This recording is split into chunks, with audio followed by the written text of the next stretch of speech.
Hello everyone, welcome to Study IQ. पिछले हफ्ते मैंने एक शुरुआत की थी कि मैं आपकी समस्याओं में भागीदार बनूं और उनको सॉल्व करने में आपकी मदद करूं। मैं कितना सक्सेसफुल होऊंगा ये तो आप मुझे बताएंगे मैसेज करके, पर यह एक ऑनेस्ट प्रयास है कि मैं आपकी समस्या का जवाब उस तरह दूं जिस तरह मैंने जब वही समस्या फेस की थी तो उससे कैसे या तो निजात पाई या सही दिशा में मैं बढ़ा। तो इस हफ्ते जो स्टूडेंट्स ने क्वेश्चन भेजे हैं मुझे, उनके मैं आंसर देना शुरू करता हूं।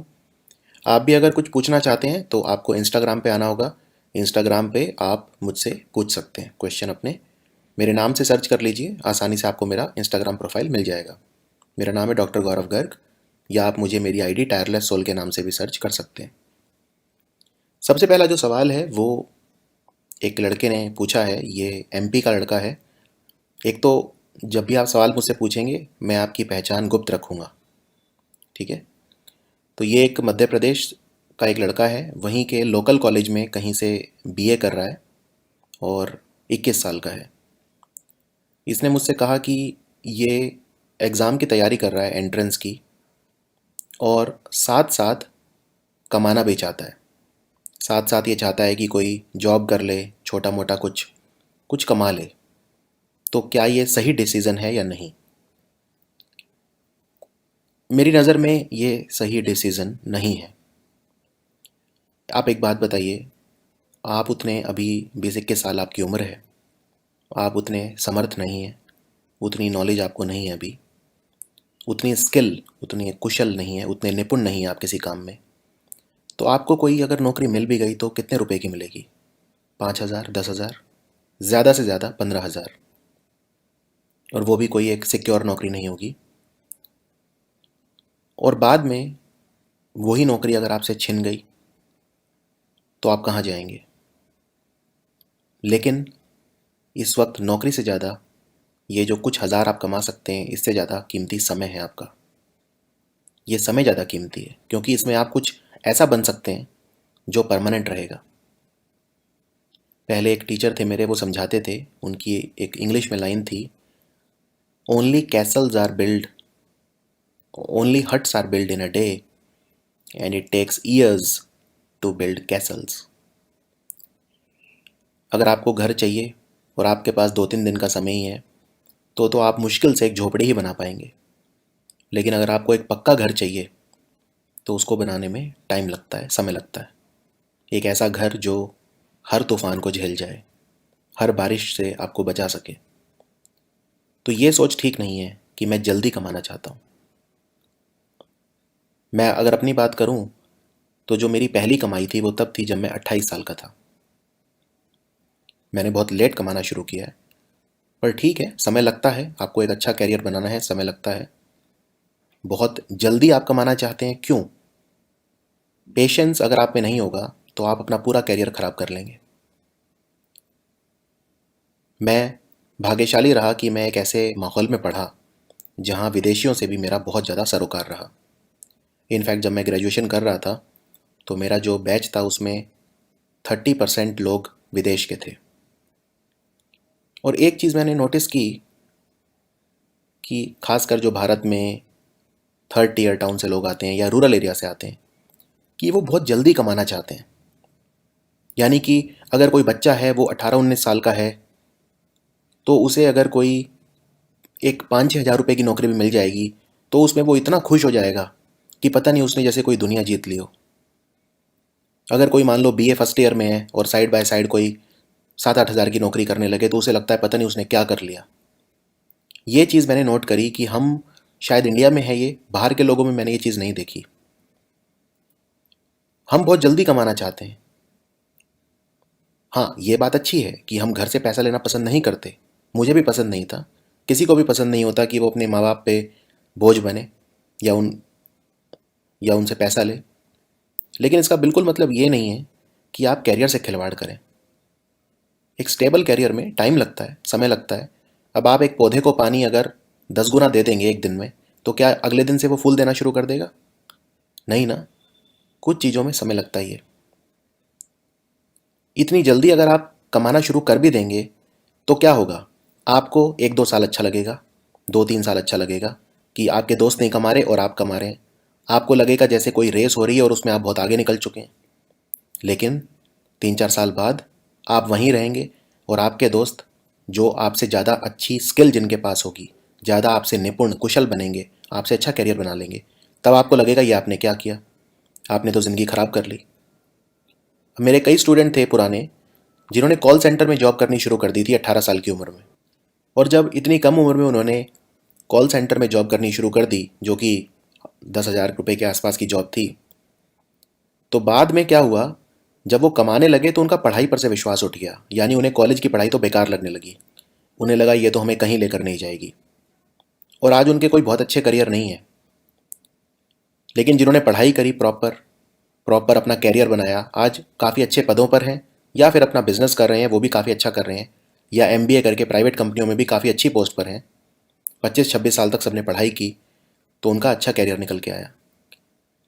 तो हमें जल्दबाजी में नहीं पढ़ना है, हमें थोड़ा सा धैर्य रखना है। धैर्य का भाव बहुत भारी पड़ता है। तो मैं यही कहूँगा, आप ये कदम ना उठाएं जब तक कोई ऐसी प्रॉब्लम ना आए कि आप इतने मजबूर हो जाएं। आप कमाने की ना सोचें अगर आपकी उम्र कम से कम 24-25 से कम है। मेरी तो यही आपको राय रहेगी। अगर कोई ऐसी प्रॉब्लम है कि मान लो घर में खाने को कुछ नहीं है, या बहन की शादी है, या कुछ कई बार ऐसे हालात हमारे सामने आ जाते हैं, घर में कोई बीमार है, उसमें खर्चा हो रहा है दवाइयों में या कुछ ऐसा।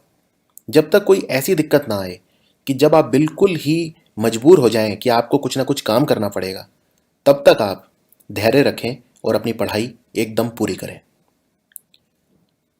दूसरा सवाल भेजा है आज, ये एक लड़की है और हरियाणा से है।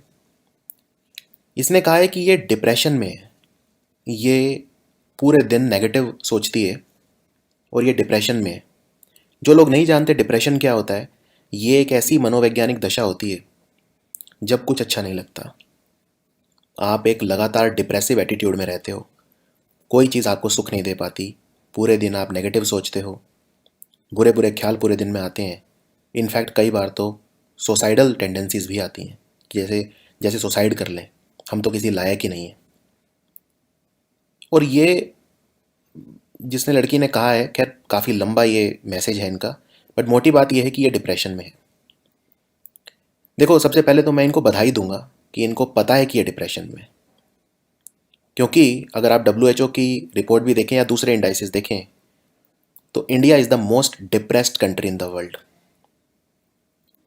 India is the most depressed country in the world. तो यहाँ पे लोगों को पहली बात तो पता ही नहीं होता कि वो डिप्रेशन में है, तो वो उसे अपनी जिंदगी का एक पार्ट बना लेते हैं। मान लो कोई लड़का है या लड़की है, वो खुश रहना जानता ही नहीं है कि खुश कैसे रहते हैं, तो उसके लिए वो नया नॉर्मल हो जाता है कि हाँ यही ज़िंदगी है। उसे लगता है कि इसमें खुशी तो होती ही नहीं है। पर क्या ऐसा है? क्या ऐसे लोग नहीं हैं जो खुश नहीं होते? और एक प्रॉब्लम ये होती है कि जैसे हम खुद हैं वैसे ही हमें लगता है पूरी दुनिया है। मान लीजिए आप कंपनी में काम करते हैं, पूरे दिन आपने मेहनत करी, अब आप अपने घर की तरफ जा रहे हैं और आप भूखे हैं, आपको भूख लग रही है बहुत तेज़। आप मेट्रो स्टेशन जाते हैं, वहाँ पे जितने भी लोगों को आप देखेंगे, पूरी भीड़, आपको ऐसा ही लगेगा कि सब भूखे हैं और सब अपने घर की तरफ जाना चाहते हैं क्योंकि सबको भूख लग रही है, क्योंकि आप खुद बहुत भूखे हैं।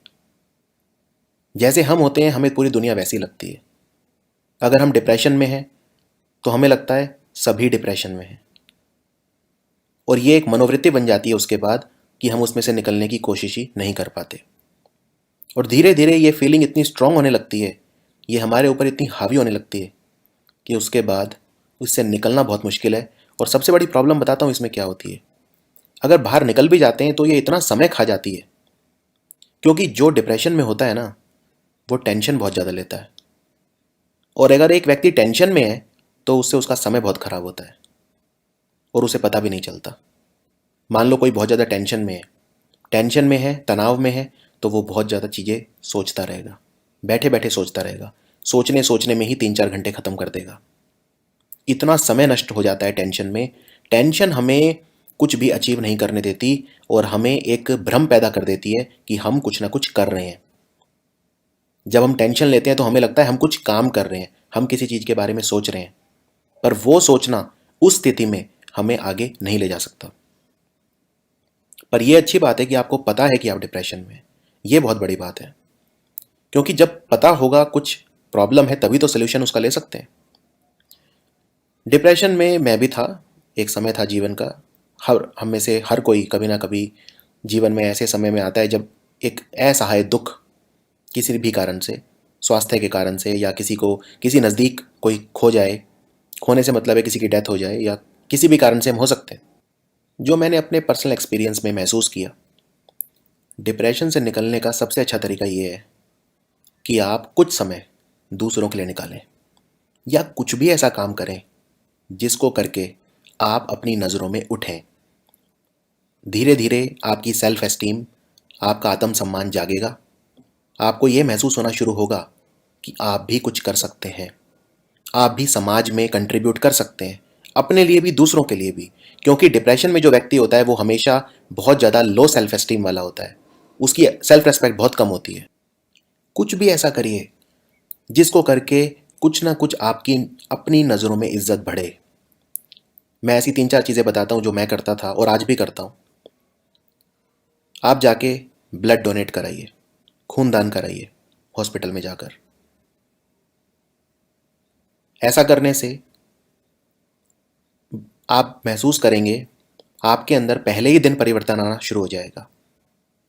जब आजकल तो डीफ्रैगमेंट हो जाता है ब्लड, तो एक बोतल खून अगर आप डोनेट करते हैं तो उससे 4 लोगों की जान बचती है, एक की नहीं 4 की। क्योंकि उसमें से वो रेड ब्लड सेल अलग निकाल लेते हैं, प्लेटलेट अलग निकाल लेते हैं। तो जिस मरीज़ को जिस चीज़ की ज़रूरत है उसे वो चढ़ाते हैं। मान लो कोई डेंगू का मरीज़ है तो उसे प्लेटलेट चढ़ाए जाते हैं, कोई अनीमिया का मरीज़ है तो उसे रेड ब्लड सेल चढ़ा देते हैं। इस तरह से 1 यूनिट खून से ही 4 लोगों की जान बचती है। जब पहली बारी आप खून दान करके घर में घुसेंगे तो आप अपने आप को बहुत अलग तरीके से देखेंगे। इसमें कोई पैसा नहीं लगता, कोई रुपया पैसा नहीं लगता। अपने घर के नज़दीक कोई भी अच्छा अस्पताल देखिए, वहाँ पे जाके रक्तदान कराइए। एक 25-30 रुपए का बर्तन होता है मिट्टी का, उसमें पानी रख के पक्षियों को दीजिए। छत के ऊपर रोज़ उसमें पानी भरो साफ, पुराने वाला जो गंदा पानी उसे फेंको, उस बर्तन में स्वच्छ पानी भरो। हल्का फुल्का बाजरा पक्षियों को डाल दो। बाजरा भी कोई महंगा नहीं आता, आप आसानी से अफोर्ड कर पाएंगे।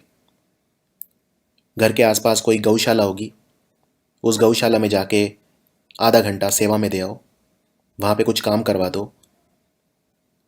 गाय का जो चारा होता है, चारा कटवाने में हेल्प कर दो, गाय को डालने में हेल्प कर दो, गाय को गुड़ खिला दो। कुछ भी कुछ भी ऐसा करो जो सकारात्मकता आपके अंदर लेकर आए। और ये जो मैंने काम बताए हैं आपको, इनमें कोई रुपया पैसा नहीं लगता ज़्यादा। बाजरा भी कोई महंगा नहीं है। गौशाला में आप जाएंगे, वहाँ मुफ्त में काम करिए आधा घंटा रोज़। जब आप गाय के साथ समय बिताएंगे तो आपको महसूस होगा पॉजिटिविटी। ज़्यादातर गौशालाओं के अंदर कोई ना कोई छोटा सा मंदिर भी होता है जहाँ पे शाम की आरती होती है, वहाँ बैठ जाओ। घर से थोड़ा बाहर निकलो, 1 घंटा दौड़ कर आओ। जब फ्रेश ब्लड दिमाग में जाएगा, जब ऑक्सीजन जाएगी, तो ये चीज़ें धीरे धीरे कम होने लगेंगी। देखिए, एक बात आप समझिए कि डिप्रेशन ऐसा नहीं है कि आज आप बिल्कुल खुश हैं और कल एकदम डिप्रेशन में आ गए, ऐसा नहीं होता। एक छोटी छोटी चीज़ें मिल मिल के ही बड़ी हो जाती हैं, या कई बार हम खुद बना लेते हैं हमारे दिमाग में, छोटी छोटी चीज़ों को बड़ा बना लेते हैं, कुछ भी उलट पुलट सोच के, या एक मनोवृत्ति इसी तरह की हो जाती है। याद रखिए, तनाव लेना एक ऑप्शन होता है। तनाव लेना एक ऑप्शन है, ये याद रखिए। कोई चीज़ ऐसी नहीं है जो आपको तनाव दे सके। आप तनाव लेना चाहते हैं तो ही तनाव लेंगे। एक बार बड़ी अच्छी कहानी मुझे याद आ रही है पुरानी। एक व्यक्ति था, वो घर आया अपने, उसने 2 कमीज़ खरीदी, 2 टी शर्ट खरीदी उसने। एक का रंग था लाल और दूसरी का रंग था हरा। दोनों उसने जो शर्ट खरीदी वो अपनी पत्नी को दिखाई और उनमें से कहा कि मुझे इनमें से एक चूज़ करनी है, कौन सी करूं, और बाकी दूसरी वाली जो है वो मुझे वापस करनी है। पत्नी ने कहा ठीक है, आप लाल वाली ले लो और हरे वाली वापस कर दो। उस व्यक्ति ने ये बात सुनी अपनी पत्नी की और वो दुकान पर गया और लाल वाली रख ली और हरी वाली वापस कर आया। लेकिन पूरे रास्ते ये सोचता रहा कि हरे वाली पत्नी ने क्यों नहीं सिलेक्ट करी। रात को उसे नींद नहीं आई, पूरी रात ये सोचता रहा कि हरी वाली मुझे क्यों नहीं दी, ये मुझसे प्यार नहीं करती, इसके पीछे क्या मोटिव है। बहुत ज़्यादा तनावग्रस्त हो गया कि लाल ही क्यों दी। उस बात की उसने इतनी टेंशन ले ली कि वो पत्नी से लड़ने लगा। भाई आपने दो ऑप्शन दिए, एक तो सिलेक्ट करनी थी और एक रिजेक्ट करनी थी, इसमें क्या टेंशन लेने वाली बात थी। लेकिन उसकी प्रवृत्ति ये थी। तो नेगेटिव माइंडसेट जब होता है तो वो किसी भी चीज़ की टेंशन हमें दे सकता है। एक बार एक राजा था। राजा ने अपने मुनीम को बुलाया। मुनीम बोलते हैं अकाउंटेंट को, जो राजकोष का हिसाब किताब रखता है, उसे बुलाया और उससे पूछा कि मेरे पास कितना धन है।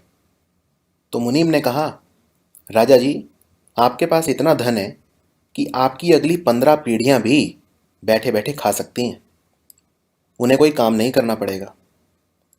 इस पर राजा ने तनाव ले लिया। उसने कहा मेरी 16वीं पीढ़ी का क्या होगा। तो कहने का मतलब ये है कि एक हैबिट बन जाती है टेंशन लेना। पर याद रखिए, किसी भी हैबिट को तोड़ा जा सकता है। अगर हैबिट डेवलप की जा सकती है तो फिर टेंशन ना लेने की हैबिट भी डेवलप की जा सकती है। अंग्रेजी में एक कहावत है, you deviate from nature, you deviate from happiness. कहने का मतलब, अगर आप प्रकृति के विपरीत जा रहे हैं तो आप खुश नहीं रह पाएंगे। मान लीजिए आपको बहुत रात रात को देर तक जगने की आदत है। 3-3 बजे सो रहे हैं आप, सुबह 4 बजे सो रहे हैं, 12-12 बजे उठ रहे हैं। तो आप प्रकृति के विपरीत जा रहे हैं। प्रकृति के नियमों के विपरीत है ये, उसके उल्टा है ये। तो ऐसे में डिप्रेशन बढ़ता है, ऐसे में डिप्रेसिव स्टेटस बढ़ता है, नेगेटिविटी बढ़ती है। अगर आप किसी गांव में रहते हैं, इमेजिन करिए कि आप डिप्रेशन में हैं, ठीक है, आप बहुत ज़्यादा नकारात्मक हैं। गांव में कोई नदी होगी आसपास, नदी के पास बैठ के पढ़ के देखिए एक बार। प्रकृति के आप बहुत करीब हैं, पेड़ के नीचे बैठ के पढ़ के देखिए, डेफिनेटली आपको फ़र्क नज़र आएगा। बीच में पढ़ते पढ़ते बोर हो जाएं तो नदी में भाई 2-4 मछलियों के लिए कुछ खाना डाल दें, कुछ हल्के हल्के जो वो गोलियां आती हैं वो डाल दें। पेड़ के नीचे बैठ जाएं, थोड़ा टहल लें, कहीं पे खेत होगा आसपास, कहीं पे टहल लीजिए। शहर है, वहाँ भी पार्क होते हैं, पार्क में टहल आइए, प्रकृति के करीब रहिए। खासकर वो लोग जो नेगेटिव बहुत ज़्यादा सोचते हैं, जल्दी सो और जल्दी उठो। प्रकाश दिखना चाहिए, कमरे की खिड़कियां खोल के रखो, सूरज की रोशनी कमरे के अंदर आने दो। प्रकाश के बीच में रहोगे, नेगेटिविटी कम आएगी। डार्कनेस के बीच में रहोगे, नेगेटिविटी ज़्यादा आएगी, अकेलापन ज़्यादा लगेगा। अगर आप बहुत ज़्यादा अकेलापन फील करते हैं, बहुत अकेले महसूस करते हैं अपने आप को, पूरा रूटीन ऐसा बनाओ कि 6 बजे उठो और 8 बजे सो जाओ। दिन के समय अकेलापन कम लगेगा, दिन आपके ऊपर हावी नहीं होगा, रात आपके ऊपर हावी हो जाएगी। दिन में कुछ ना कुछ चहलकदमी आपको दिखती रहेगी, कम अकेलापन महसूस करेंगे आप। ग्रुप में पढ़ाई कर सकते हो, अगर बहुत ही ज़्यादा अकेलापन लगे तो ग्रुप में पढ़ाई कर सकते हो, वो भी ठीक है। अपनी ही तरह का ग्रुप बनाओ, इस तरह का ग्रुप बनाओ कि उसमें आप ही के लेवल के लोग हों, बहुत ज़्यादा आपसे इंटेलिजेंट भी नहीं और बहुत ज़्यादा पीछे भी नहीं। इसमें थोड़ी मेहनत लगेगी, लेकिन एक बार अगर ऐसा ग्रुप बन जाएगा तो डेफिनेटली उससे नेगेटिव थॉट्स कम आते हैं। ग्रुप होना चाहिए, उसमें आप ही के जेंडर के लोग होने चाहिए। अगर आप मेल हैं तो आपके जो 4 या 5 लोगों का ग्रुप है उसमें सारे के सारे सिर्फ मेल हों, इस बात का ध्यान रखना है। उससे आपको किसी दूसरी तरह की समस्याएं नहीं झेलनी पड़ेंगी। उन पे भी मैं आऊँगा, किसी और वीडियो में हम उस पर बात करेंगे। तो प्रकृति के जितना नज़दीक रहेंगे उतना हम ज़्यादा कंफर्टेबल रहेंगे और नेगेटिव विचारों को कम कर पाएंगे। तो ये मेरा जवाब था आपके लिए। तीसरा सवाल जो है आज का, ये पूछा है किसी ने यूपी से। लेडी हैं, ये भी महिला हैं, मतलब उम्र नहीं जानता मैं, मतलब लड़की भी हो सकती है कोई। इन्होंने कहा है कि ये सोशल मीडिया पे बहुत ज़्यादा टाइम खर्च कर देती, उस टाइम को कैसे बचाएं, सोशल मीडिया का सही इस्तेमाल कैसे करें। और साथ में इन्होंने एक क्वेश्चन और भी लिखा है कि इतने सारे यूट्यूब चैनल हैं, कौन कौन से देखें। दूसरा सवाल तो बहुत आसान है आपका, कौन सा चैनल देखें। सारे चैनलों पे 5-5, 6-6, 10-10 वीडियो देख लो एक बार, आपको खुद ही समझ में आ जाएगा कि कौन सा टीचर आपके लिए अच्छा है। देखो, एक गलती ये मत करना, कभी भी ये सोचने की गलती मत करना कि अगर किसी चैनल पे सब्सक्राइबर कम है, मान लो किसी चैनल पे 2-2.5 हज़ार सब्सक्राइबर हैं, 3,000 हैं, 4-5 हज़ार हैं, तो आपको ऐसा नहीं लगना चाहिए कि वो टीचर अच्छा नहीं है। या कोई मिलियंस पे बैठा है तो आपको ऑटोमेटिकली ये नहीं लगना चाहिए कि ये टीचर ज़्यादा अच्छे हैं। आप एक ताला है, ताला ताला समझते हैं, लॉक, ताला और चाबी होती है। आप एक ताला है और टीचर एक चाबी है,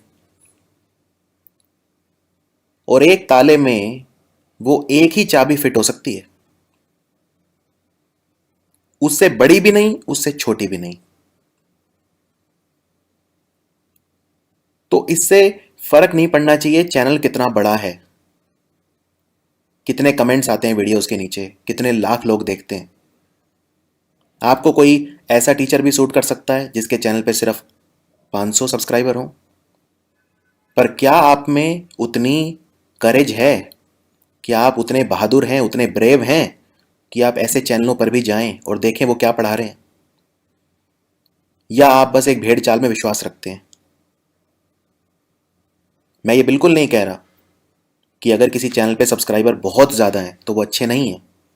मैं सिर्फ इतना कह रहा हूं, आजमाना सीखिए, थोड़े से ब्रेव बनिए।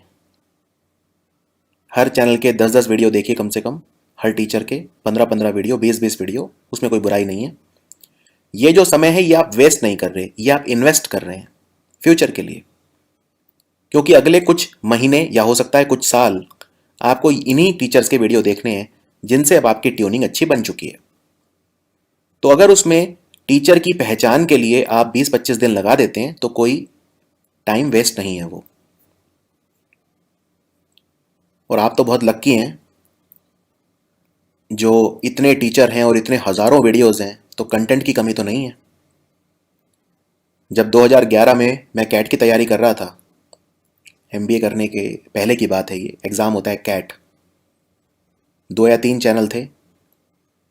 एक तो रवि हांडा सर का चैनल था जो आज मेरे मित्र हैं, हांडा का फंडा नाम से चैनल था। एक तक्षशिला शिक्षक करके चैनल था कैट के वीडियोस के लिए। एक TCY ऑनलाइन करके चैनल था, अब पता नहीं शायद वो चैनल है भी या नहीं है। और एक दो शायद और थे। कंटेंट का बहुत अभाव था, बहुत ज़्यादा अभाव था, डेटा बहुत महंगा था। आप तो लक्की हैं, घर बैठे बैठे फ्री में पढ़ सकते हैं। अपनी पसंद का देखिए, जो आप जिससे आपकी ट्यूनिंग अच्छी बैठ जाए उसको उसको देख लीजिए। हज़ारों चैनल्स हैं, इतने अच्छे अच्छे टीचर हैं आज, एक से एक टीचर हैं यूट्यूब पर, कोई कमी नहीं है।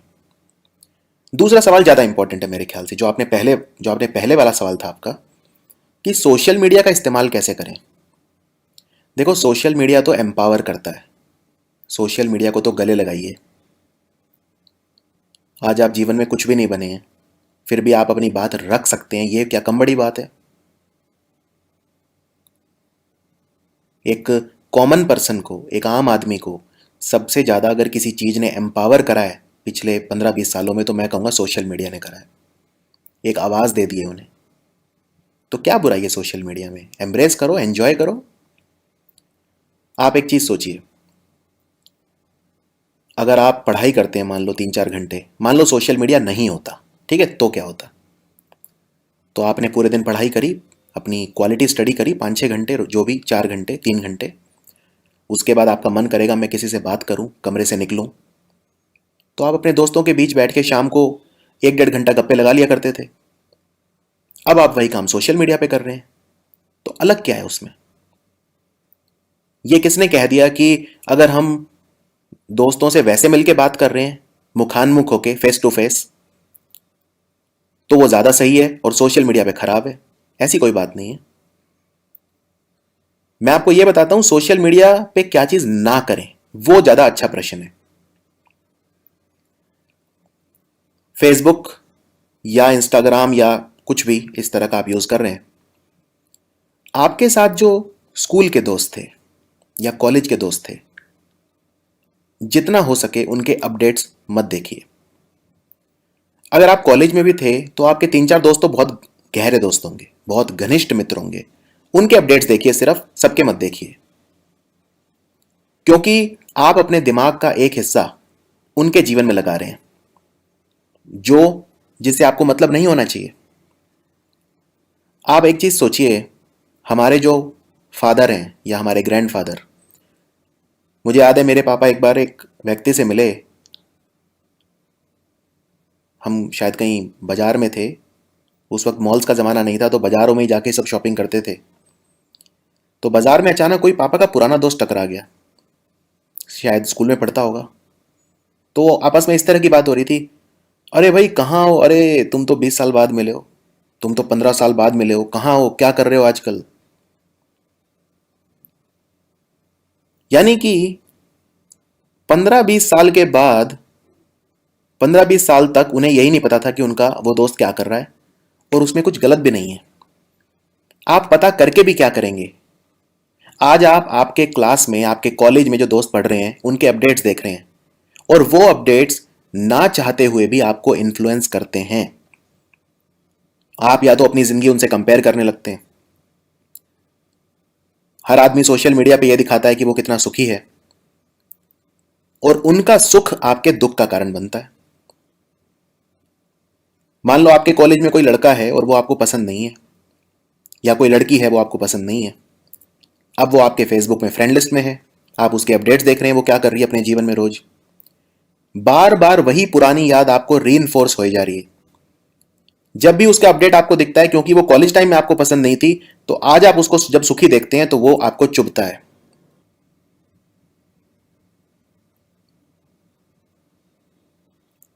और वास्तव में हमें, एक अगर हमारा 100 लोगों का बैच है और हमारे 4-5 दोस्त ही होते हैं, तो बाकियों से हमें फर्क ही नहीं पड़ना चाहिए कि उनके जीवन में क्या चल रहा है। क्या जो मेरे फादर थे जब अपने दोस्त से मिले 15 साल बाद, तो क्या उनके जीवन में किसी चीज की, इस बात की कमी रही कि उन्हें 15 साल ये नहीं पता था कि उनका दोस्त क्या कर रहा है? भाई कुछ भी कर रहा हो, हमें क्या मतलब, 15 साल उसने कुछ भी करा। तो आपको पता क्यों होना चाहिए कि आपके जो दोस्त थे, जो दोस्त भी नहीं है बल्कि स्ट्रेंजर्स, आगंतुक, जिन्हें आप जानते तक नहीं, उनके पूरे दिन बैठ के अपडेट्स देख रहे हैं आप, उनके जीवन में क्या चल रहा है वो देख रहे हैं। अब अगर उनमें कोई जीवन में बहुत अच्छा कर रहा है तो आपको दुख हो रहा है कि मैं तो पीछे रह गया। अगर मान लो आपकी कोई सखी है और उसकी किसी बहुत अमीर घर में शादी हो गई, तो आपको लगेगा ये मेरी क्लासमेट थी, ये तो उतनी बुद्धिशाली भी नहीं थी, उतनी टैलेंटेड भी नहीं थी, इसकी किस्मत अच्छी है, मैं पीछे रह गई। ना चाहते हुए भी आप अपने आप को उन लोगों के जीवन में स्टेक होल्डर बना रहे हैं जिनका आपसे कोई मतलब नहीं है। और ना चाहते हुए भी इसमें इतनी एनर्जी वेस्ट होती है, क्योंकि हम जो सोचते हैं पूरे टाइम, उसमें फिर इन लोगों का आगमन भी होता है। एक सिंपल जिंदगी जीना सीखिए। जिंदगी जितनी सिंपल जिएंगे ना आप, उतना आपका दिमाग कम क्लॉग होगा। आपके दिमाग में जब जगह रहेगी, तभी तो कुछ चीजें घुसेंगी। तो आप पढ़ने भी बैठेंगे, पढ़ाई भी करेंगे, दिमाग आपका कहीं और है, क्या फायदा। लेकिन अगर आप सादा जीवन जिएंगे तो आपका दिमाग खाली रहेगा, तो पढ़ाई भी करने बैठेंगे तो ध्यान पढ़ाई पे ही लगेगा, क्योंकि कुछ और सोचने के लिए ज्यादा है नहीं। दूसरों के जीवन में झांकने की जो प्रवृत्ति है, ये तो आपका पीछा पूरी जिंदगी नहीं छोड़ेगी। ठीक है, आज आपके पास नौकरी नहीं है, आज आप आज आपके पास कुछ भी नहीं है, कल नौकरी आ भी गई तो भी ये चीज आपका पीछा नहीं छोड़ेगी। तब आपको लगेगा कि मुझे उनको मैच करना है, अब तो मेरी नौकरी भी लग गई, अब मैं उनके बराबर आ गया हूं, अब मुझे उनको मैच करना है। तो अगर आपके, जिन्हें आप मित्र समझते हैं, जो कि मित्र हैं भी नहीं आपके, अगर वो सब विदेश यात्रा पे जा रहे हैं और फोटो डाल रहे हैं, तो आप पे भी प्रेशर पड़ेगा कि भाई मैं भी कुछ ना कुछ ऐसा करूं, वरना तो सबको ये लगेगा मेरी तो कोई जिंदगी ही नहीं है, मैं तो जीवन में बहुत दुखी हूं। क्यों? क्योंकि मैं बहुत बड़े बड़े रेस्टोरेंट में खाते हुए फोटो नहीं डाल रहा, मैं विदेशों में घूमते हुए फोटो नहीं डाल रहा, तो मेरी तो कोई जिंदगी है ही नहीं। आपके ऊपर एक ना चाहते हुए भी इन चीजों का दबाव पड़ेगा। आपके दिमाग का एक हिस्सा हमेशा इन चीजों में एंटेंगल्ड रहेगा। जैसे जाल में मकड़ी फंस जाती है, आप इस जाल में फंस जाएंगे। किसी को अनफ्रेंड मत करिए, वो रूड लगता है, वो बहुत ज्यादा ऐसा लगता है कि नहीं। अनफ्रेंड मत करिए, अनफॉलो कर दीजिए, उससे उनके अपडेट आपको नहीं मिलेंगे। और सिर्फ अपने जो 4-5 दोस्त हैं उनके अपडेट देखिए, देखने हैं तो। वरना न्यूज चैनल्स हैं और भी तमाम सारे अच्छे क्रिएटिव चीजें हैं, उनके अपडेट्स आप देख सकते हैं। एनवायरनमेंट के अपडेट्स देखिए, CNN देखिए, न्यूयॉर्क टाइम्स पढ़िए, इंग्लिश पढ़िए। जब दिमाग इन चीजों से हटेगा तभी तो दिमाग आपके पास बचेगा। दुनिया में इतने बड़े बड़े लोग हुए हैं आज तक, जिन्होंने पता नहीं क्या अचीव कर लिया। कोई अरबपति बन गया, कोई शिक्षा के क्षेत्र में पता नहीं कहां पहुंच गया, कोई नोबेल प्राइज जीत गया। एक बात सब में कॉमन रही है, और जो आपके पास भी है, कि सबके पास टाइम वही 24 घंटे होता है। क्या यह चीज आपको विचलित नहीं करती